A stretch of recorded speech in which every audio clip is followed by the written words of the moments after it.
Hello there, beautiful people. Welcome back to the channel. Let's talk about some deep philosophical issues. Now, one question that is probably keeping you guys up at night is, why am I in my car all the time? All the time now. Well, we have 3 dogs in the house. We have an American Eskimo, a Doberman Pinscher, and an Australian Shepherd. And the Australian Shepherd, man, it barks all day, all the time. I can't record anything in my house. My roommate's trying to get that sorted out. Now, let's talk about another important thing. Sarah Jeong. For those of you guys who don't know, the New York Times appointed this new editorial writer. I think she'll be talking about subjects like about information systems and technology and stuff like that. Well, it turns out she has some really disturbing racist tweets. I think those were from 2014. They were discovered an hour after she was hired, and mostly because she didn't make any attempts to hide them, and rightly so. I think if you say something, you're either sorry or you're not, you know. Now, people on the left don't seem to understand why other parts of the country is upset by that. So let me address all the liberals out there, okay? Let me help you guys understand why some people are mad. The reason why some people are mad is because the New York Times hired someone who said in 2014, I'm glad I enjoy the torturing or enjoy seeing old white people suffer. White people should stop breeding. They should go extinct. That was part of my plan. Cancel white people. Stuff like that. If you're wondering why people are upset, let me explain to you in the clearest way that I can. The reason why people are upset is because if you replace the word white with anything else, first of all, she would not have had a job at the New York Times, even if she had said that in 1984 instead of 2014.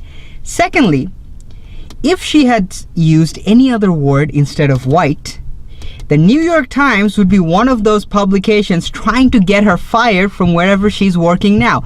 This is why people are upset. People are upset because you guys have no standards. You've decided hate in one particular direction is absolutely fine.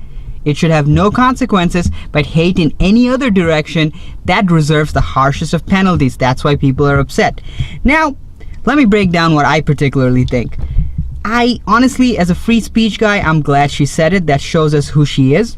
In 2014, she appeared to be a vile racist scum. That's what she appeared to be in the year 2014. She says that all of that was counter-trolling. I'm not really buying that, but you know, some people are convinced. Anyways, now this is 2018. She could be a changed person. She could have turned it around completely.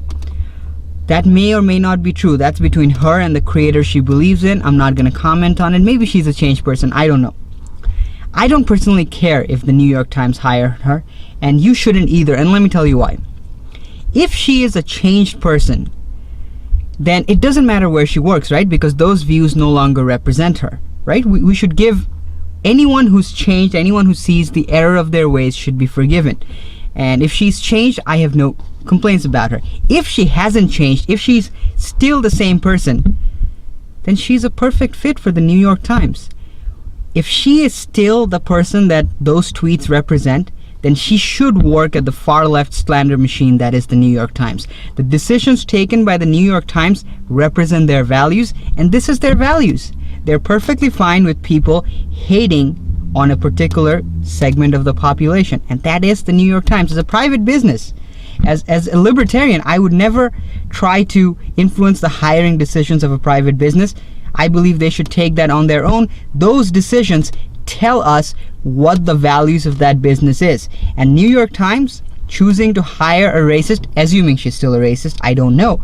But if she is, it will show up in her works. She used to work for a publication called The Verge. If you guys have not read The Verge, you probably have more of your brain cells intact than I did. That is just extreme far left propaganda. Anyways, if she is still a racist, that will show up in her work.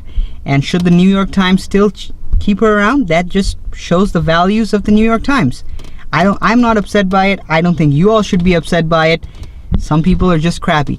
Anyways, you guys, that's the video. If you got anything out of it, press that thumbs up, subscribe. I will see you guys soon.